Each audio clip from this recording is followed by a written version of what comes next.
Lucas capítulo 7, versículos desde el 36 hasta el 50. Es lo que hemos leído hoy, esta pequeña perícopa, este pequeño mensaje que nos deja el Señor, pero que tiene mucho contenido. Y además es un contenido que me gusta porque, como ocurrió anteriormente, nosotros cuando estamos cantando cosas que a veces lo hacemos de una forma más inconsciente, pero tenemos que hacerlo de una forma consciente. Cuando nosotros estamos cantando y estamos alabando a Dios, tenemos que saber lo que estamos diciendo. Y en la canción que hemos estado cantando hoy, Jesucristo basta, la canción dice algo que es muy interesante. Dice, Él es el agua que al beber nunca más tendremos sed. También dice que nuestro castigo recibió y su herencia nos entregó, que fuimos alcanzados por su gran amor y con los brazos abiertos nos recibe hoy. Un poco el contenido que vamos a ver hoy tiene que ver también con esa canción. No lo hemos coordinado, pero así es como surge. El texto que hemos leído empieza en el versículo 36 y vemos una circunstancia que era muy común en aquel tiempo. Era algo muy común. No es algo raro y extraño. Porque los fariseos o personas pudientes, cuando iba un maestro a predicar a la ciudad o a la región, les invitaban a comer. Porque era un poco el prestigio. Oye, maestro, rabí, ven que te voy a invitar a comer. Y no solamente le invitaba con él y con su familia, sino que también este hombre o este fariseo invitaría a sus amigos más allegados. Porque es prestigio. Oye, que el maestro está en mi casa. Y eso es lo que esta persona hizo. Como el versículo comenta, rogó a Jesús que comiese con él. Y entonces entra en la casa del fariseo y Jesús dice que se sienta. Aunque más que sentarse seguramente se recostaría. Pensando en aquellas casas pudientes que tenían como divanes, que eran como unos medios sofás en los que se recostaban, aunque bueno, hay quien lo discute y piensa que sería en el suelo. Pero independientemente de dónde se recostase, estaría más apoyado en la mesa y los pies los dejaría alejados de ella. Por lo tanto, tenía los pies lejos de la mesa. Y en el momento es cuando llega esta mujer. Esta mujer entra en la casa y va directa a los pies de Jesús, que los tendría atrás, más o menos descubiertos. Esta mujer no era extraño que pudiese entrar, porque es curioso que en aquellos tiempos, cuando ese tipo de comidas se realizaban, la gente podía ir. No estabas invitado, pero tú entrabas. ¿Por qué? Porque aquí es donde está el maestro. Y se permitía, tú te ponías alejado de la mesa, como en un rincón para no molestar, y escuchabas la conversación. Y entonces los personas pudientes, aquellos de renombre, se colocaban en el centro y comían y hablaban y dialogaban, y los demás mirando. No sé si esta mujer estaba ahí mirando y esperando a la circunstancia, o es que directamente entró en la casa y fue directamente a Jesús. Pero es lo que hizo esa mujer. Dice el versículo que esta mujer, que era pecadora, y el hecho de que diga pecadora no quiere decir únicamente que fuese, por ejemplo, prostituta, al saber que Jesús estaba en la mesa, en la casa del fariseo, trajo un frasco de alabastro con perfume. Es decir, al saber que ese Jesús estaba en aquella casa, voy a esa casa. Y esa mujer se fue directa a aquel lugar y derrama algo que era muy preciado. El alabastro era preciado y el perfume en aquella época era algo muy preciado. Y lo deposita en Jesús. Lleva seguramente aquello lo más valioso que podía tener esa mujer. Estando detrás de él, en sus pies, llorando, comenzó, dice que a regar con lágrimas sus pies, los enjuagaba con sus cabellos y besaba sus pies y los ungía con el perfume. ¡Qué circunstancia tan extraña! A nosotros nunca se nos hubiese pasado por la cabeza hacer algo semejante, ¿es cierto? Nunca hubiésemos pensado en hacer algo así. Si nos encontramos aquí a Jesús, nunca hubiéramos hecho eso. le hubiéramos abrazado, nos hubiéramos postrado, le hubiéramos dejado el mejor lugar, le hubiéramos agasajado con comida, con bebida, le hubiésemos llevado a un lugar cómodo, pero nunca hubiéramos hecho estas cosas, porque forman parte de su cultura, de su contexto, no del nuestro. ¿Por qué esta mujer hacía estas cosas? Pues lo va a explicar después Jesús. Cuando ve esto, el fariseo se escandaliza. Porque, oye, ¿por qué tiene una mujer que entrar en mi casa y tiene que ponerse a hacer esto en mi invitado? ¿Quién se cree que es? Seguro que el siervo que estaba en la entrada se llevaría ese día una reprimenda. ¿Por qué dejas pasar a esta? Cuando además ya sabes quién es. Porque según él tenía esa fama. Y y el fariseo empieza a pensar una cosa dentro de sí. No sé si dentro de sí se refiere a pensar o se refiere a hablarlo quizá en bajo con alguien que tuviese al lado. No lo sé. Pero dice que para sí empieza a decir, uy, si este maestro supiera lo que esta mujer ha hecho y el nombre que tiene. Porque Jesús no conocía a todas las personas. Iba de un lugar a otro y no las conocía. No sabía si el que se acercaba era un hombre de buen nombre o de mal nombre. ¿Era una buena mujer o no era una buena mujer? Y Jesús le mira y sabía lo que estaba pensando. Jesús sabía quién era esta mujer, sabía lo que había en su corazón, sabía qué es lo que se decía y también sabía lo que estaba pensando este fariseo. Y le dice, mira, Simón, tengo una cosa que decirte. Y la respuesta del fariseo es, di maestro, con prestancia. Utiliza la palabra maestro, que ya era un reconocimiento, sin embargo vamos a ver que tampoco él sentía ese reconocimiento. Lo vamos a ver después. Y le transmite esta parábola, que es fantástica, de ese hombre que presta a uno 500 denarios. Un denario es un día de trabajo. 500 días de trabajo. Puedes hacer aquí el cálculo. 500 días es como 1 año y medio de trabajo. Pues calculad lo que ganéis en 1 año y medio, eso es lo que le debía. Y sin embargo otro utiliza la cifra 10 veces menos, solo 50, que ya es un mes y algo. No tienen con qué pagar, ¿qué es lo que hace esta persona? Lo normal en aquel tiempo hubiera sido, bueno, si no me puedes pagar, tienes 2 opciones. O me sirves de una forma de esclavitud o te vas a la cárcel. Sin embargo, lo que Jesús dice es algo que era extraño para ellos. ¿Cómo que vas a perdonar la deuda? Si hay formas de que ellos te devuelvan o de que ellos paguen por lo que no te han devuelto. Pero sin embargo Jesús dice que Él perdona a ambos. Y hace una pregunta que es sencilla. ¿Cuál de ellos va a sentir más amor? O también lo podríamos interpretar como agradecimiento. ¿Cuál de ellos?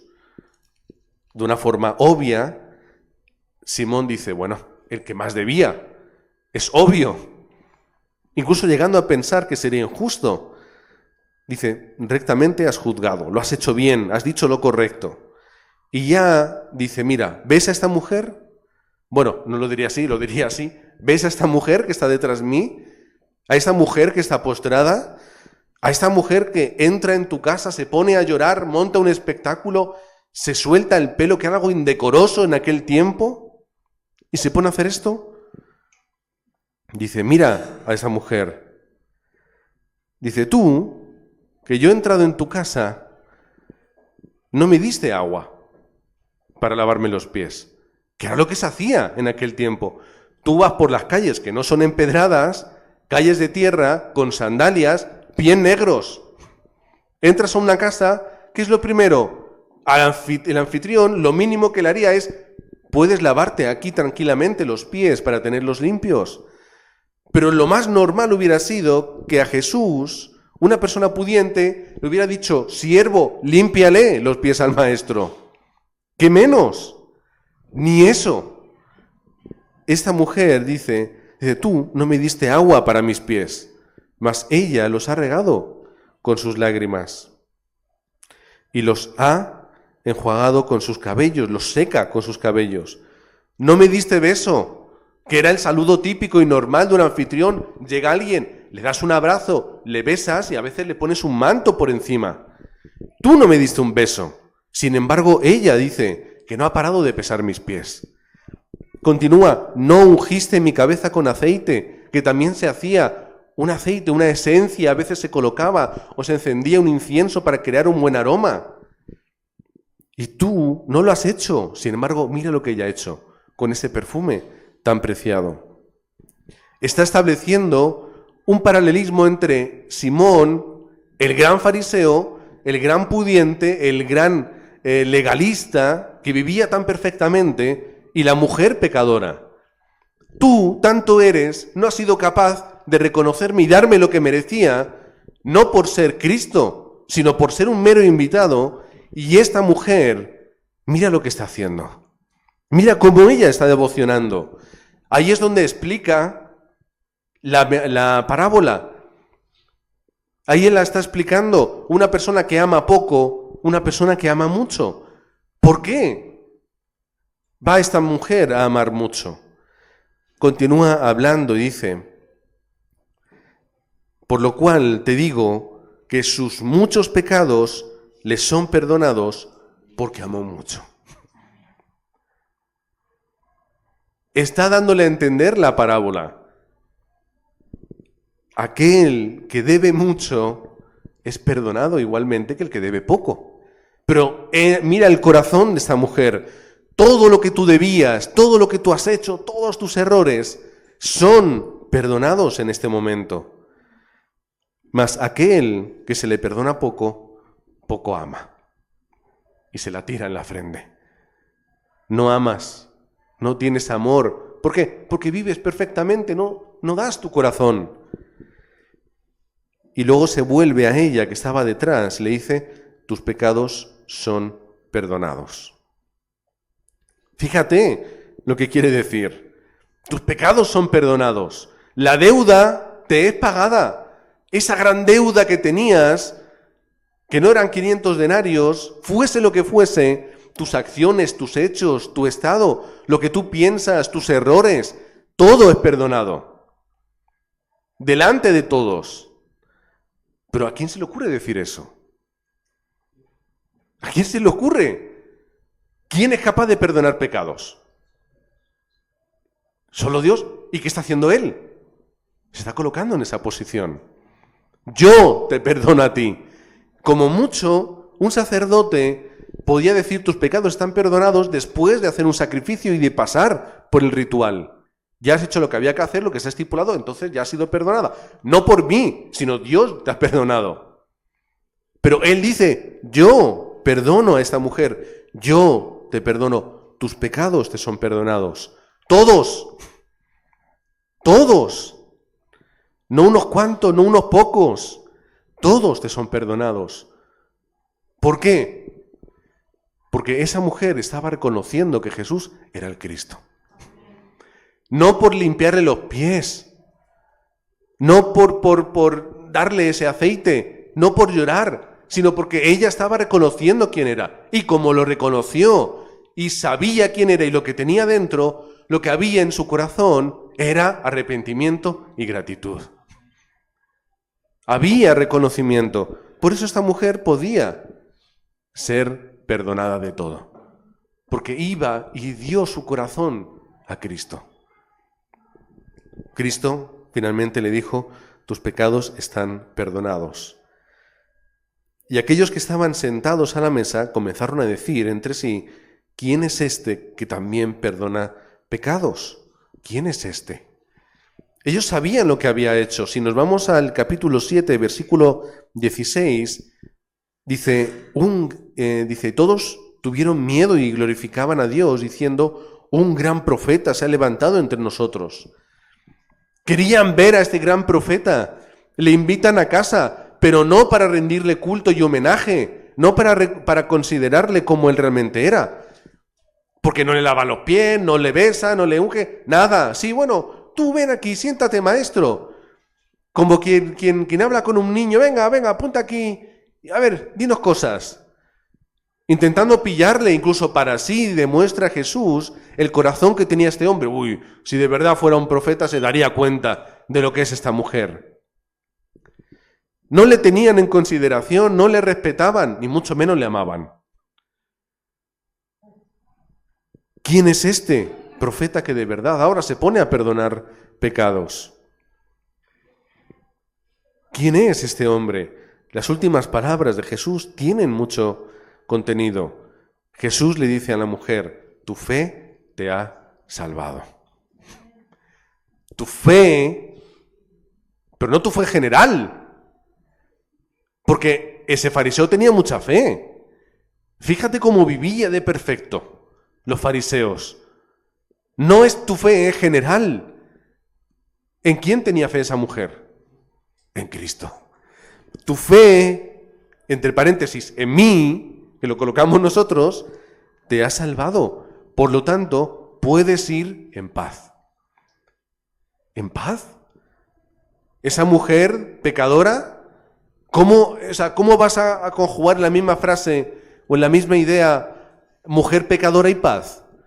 Mujer de mala fama y paz. ¿Cómo lo vas a conjugar? Cuando en el medio está la fe y la respuesta de Cristo. Es decir, aquel que se equivoca, aquel pecador, aquella persona que mete la pata, puede vivir en paz porque Jesucristo ha limpiado los pecados. Arrepentimiento, fe, hay respuesta. Esta mujer tenía ese sentimiento en su corazón. ¿Por qué tú puedes tener paz? Porque nosotros tenemos a Cristo. Y la obra que Cristo ha hecho es absoluta. Y esto, lo que estamos leyendo en estos versículos, se llama gracia. ¿Cuál es la gracia? Que esa mujer no vivía tan perfectamente conforme la ley, conforme la ética y la moral. No era una persona reconocida por ser bueno. Podríamos llegar incluso a pensar que en aquel tipo de comidas abrían la gente rica sus casas para que la gente pobre pudiera venir y comer. Y es que está bien, es bueno. Pero ¿cuál es el motivo de estas personas? Mostrarse, darse a entender, que los demás vean, mira qué estilo de vida tengo. Sin embargo, la gracia puede ser para ese hombre, perfectamente si ese hombre mira a Jesús y le dice, mira, me acabo de dar cuenta de que tú eres el Cristo. La misma gracia es para él que es también para ella. Son igual de salvos uno, que en este caso, pues no sabemos si lo fue o no, que el otro o la otra. El mismo poder salvador sería para Simón, el fariseo, que lo sería para esa mujer pecadora. ¡Qué injusto!, ¿no? Alguien que ha estado toda su vida viviendo rectamente va a recibir la misma bendición que aquella, que ha vivido de una forma incorrecta o torcida. ¡Qué injusto! ¡Qué injusto es! Pero sin embargo, el que debía 500 y el que debía 50 recibieron la misma respuesta. Toda la deuda está perdonada. Cuando Jesús dice en la cruz, Juan 19:30, consumado es, esa palabra en griego, tetelestai, creo que es, o si no es algo muy parecido, perdonadme que no me acuerde, porque además esa palabra siempre me equivoco, quería decir, ya está hecho. Y entre todos los contextos en los que se podía utilizar, era este un contexto. Oye, toma, el último pago, consumado es, la deuda ya está pagada, ya hemos acabado. Había otros contextos, pero era este. Lo que esta mujer estaba experimentando era consumado es. Ya está hecha la obra en Cristo. Él ha perdonado mis pecados. Yo voy a rendir cuentas y voy a pagar las consecuencias de mis actos aquí en la tierra. No sé qué habría hecho, no sé a quién habría dañado, no sé cómo ella se habría dañado a sí misma. Consecuencias normales. Pero espiritualmente es una persona nueva y regenerada en Cristo. Una persona que empezaría a restaurar su vida. Es suficiente Cristo. Como dice la canción, Jesucristo basta. Y esto lo demostró Jesús delante de todos ellos. Y la canción, ¿qué es lo que dice? Es que ese agua del que nosotros bebemos nos sacia eternamente. Como aquello que le dijo a esa mujer samaritana. Esa mujer que también tenía una vida complicada, compleja y una mala fama. El mismo problema. No sé cuáles eran los problemas que tenían particularmente. Sabemos que una tenía muchos esposos, la otra no lo conocemos, no sabemos su biografía. Pero eran personas que cometían errores y que los demás sabían los errores que cometían. ¿Cuál fue las palabras de Jesús? Si tú bebes de este agua, nunca más vas a tener sed. El castigo que deberían merecer estas personas por obrar mal, hacer mal, vivir en pecado, lo llevó Jesucristo a la cruz. Y no solamente nos lleva la culpa y el castigo, sino que además nos devuelve la herencia. Toma, tú me das el pecado y yo te doy toda la herencia. ¿Cómo es posible? Por eso a los fariseos les costaba tanto entender esto. No es posible que yo, siendo tan legalista, vaya a tener la misma respuesta que aquel ladrón, aquel asesino que estaba en la cruz al lado de Jesús y porque un rato antes de morir lo reconoció, obtuvo la herencia. ¿Cómo es posible que esto ocurra? Dice la canción, como fuimos alcanzados por su gran amor, con brazos abiertos nos recibe hoy. ¿Qué es lo que esa mujer estaba experimentando? En vez de Jesús darme una patada y apartarme, o repudiarme y decirme delante de todos lo que había hecho, ¿qué es lo que hace Jesús, esta mujer? Yo sé quién eres, yo sé lo que tú has hecho, pero te doy el perdón de tus pecados. Ahora puedes irte en paz. Romanos capítulo 5.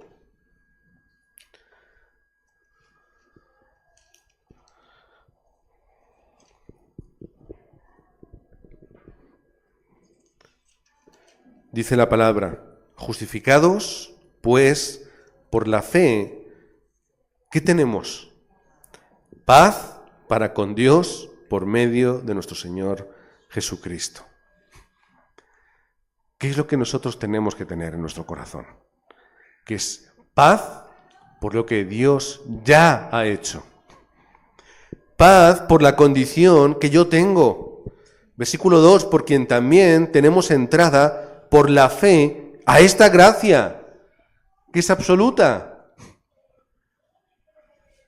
Una gracia inmerecida, absolutamente. Porque en el capítulo 3, versículo 23, por cuanto todos pecaron y están destituidos de la gloria de Dios. ¿Qué es nuestra naturaleza en este tiempo? Como está escrito, versículo 10 del capítulo 3, no hay justo ni aún uno. Pero sin embargo, yo puedo tener paz al recibir la gracia por medio de la fe en Cristo Jesús. Y esto es algo absoluto. Cuando yo tengo fe, Dios obra y me da gracia. Lo podemos ver en un montón de lugares. Por ejemplo, aquí está. Marcos 11, del 22 al 23. Una fe que es capaz de mover montañas. Nos habla la palabra de Dios. Si de verdad tuvierais fe, sucederían cosas enormes en vuestra vida. Mateo 9, 22. La mujer que tenía ese problema, esas hemorragias, ese flujo de sangre, que tenía tanta fe que ella decía que solamente aunque no me toque, aunque no ore por mí, pero si yo alcanzo un poquito a rozar el manto, me va a sanar. ¿Qué es lo que dice Jesús? Por tu fe tú has sido sanada. Marcos 10, 52. ¿Qué le dice al ciego Bartimeo? Tú eres sanado. ¿Por qué? Por la fe que tú tienes. Hasta el centurión romano, que lo hablamos no hace mucho, es que ya ni tocar. ya ni tocar, ya incluso a distancia le dice, va este centurión y le dice, mira, yo tengo un siervo, es que no hace falta ni que vengas, es que incluso a distancia tú le puedes sanar. Por tu fe ya está sanado. Ve a casa y lo verás. A Jairo con su hija, por tu fe tu hija está sana y está salva. Por la fe también Marta vio que su hermano Lázaro viviría. Yo tengo fe que tú eres el Cristo y que Él estará en la presencia de Dios. Dice, bueno, eso es cierto, pero ¿ahora qué? Ay, también lo puedes hacer. Ya está hecho. Por fe absoluta.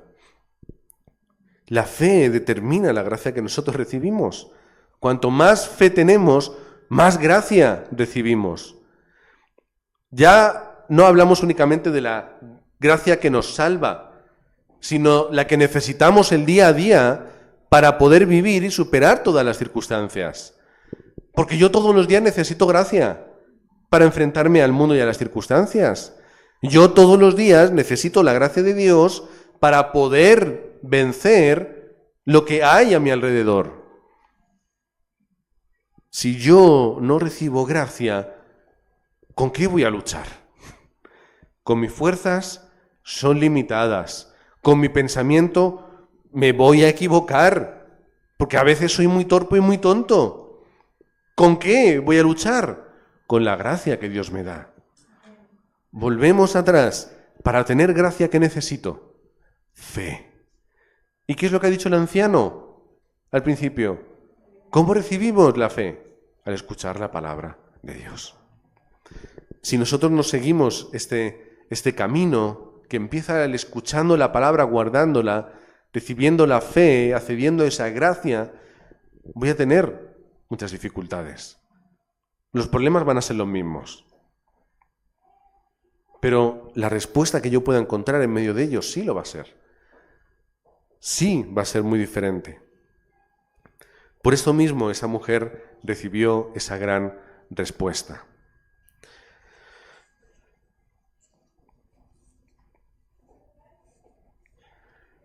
Hay una forma en la que lo expresa muy bonito William Hendrickson, que es un autor muy reconocido.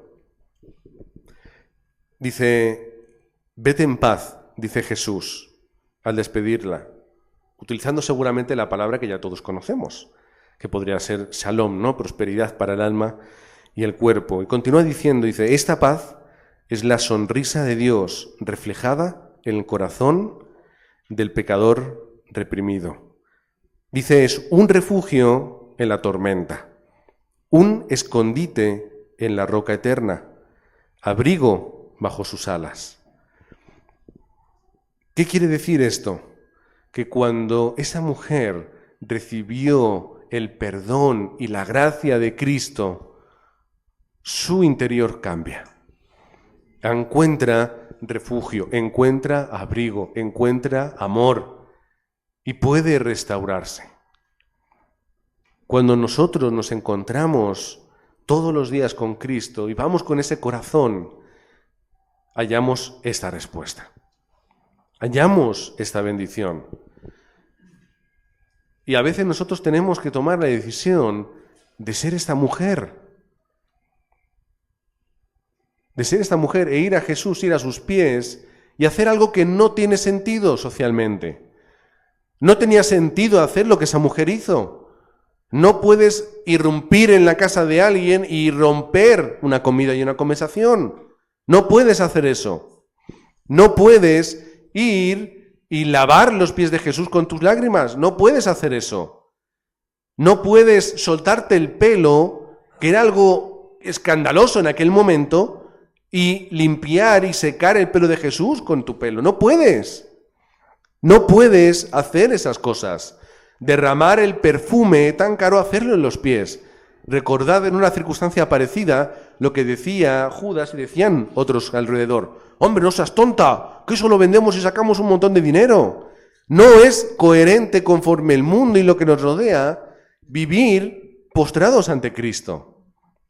No es coherente venir a la iglesia, no es coherente orar, no es coherente hacer tantas cosas que nosotros hacemos. El mero hecho de tener fe es algo que socialmente hoy está destinado a los imbéciles y a los que no tienen conocimiento. Vivir conforme Cristo y no vivir conforme tú es algo que es impensable cuando lo más importante eres tú. ¿Quién eres? ¿Quién quieres ser? ¿Cómo te autodeterminas? Y no conforme la palabra de Dios. Y a veces nosotros tenemos que hacer cosas que son socialmente incoherentes, culturalmente impensables, y recibir gracia mientras lo hacemos. Y esta mujer rompió todo el protocolo social para recibir respuesta. Ahora nosotros también tenemos que romper los protocolos sociales para recibir la respuesta y la gracia de Cristo. Amén. Señor y Padre, que estás con nosotros en este momento, que ves lo que somos y que ves lo que tenemos, tú nos perdonas, por cuanto nosotros tenemos fe en la obra de Jesucristo en la cruz, aquel que lo consumó todo y por lo tanto ya todo ha terminado. Gracias, Padre, porque no hay nada de más que más nos pueda preocupar. No hay nada que nos pueda separar de este amor absoluto, infinito, aquel que nos abraza, nos abriga y nos cobija, aquel que nos esconde, aquel que nos da la respuesta. Y solo encontramos en el nombre de Jesucristo. Gracias, Padre, porque nosotros, siendo como esa mujer, con nuestros delitos y pecados, siendo injustos y teniendo ese destino seguro que era estar separado de ti, tú nos diste la respuesta a través de la gracia que hemos recibido porque tenemos fe. Una gracia inmerecida, pero es una gracia absoluta, la cual nadie nos puede arrebatar, ni nosotros podemos perder de nuestra mano, porque nuestro nombre ya está escrito en el libro de la vida. Gracias, Padre, porque a pesar de cómo somos, tú nos amaste. A pesar de nuestros errores, tú nos has llamado tus hijos. Oramos en el nombre de Jesucristo para que podamos tener también el ardor de salir al campo y decir, no importa cómo seas, lo que has hecho, lo que suceda en tu vida, si vas a los pies de Cristo vas a encontrar el perdón. Si vas a los pies de Cristo vas a encontrar la respuesta. Oramos en el nombre de Jesucristo. Amén.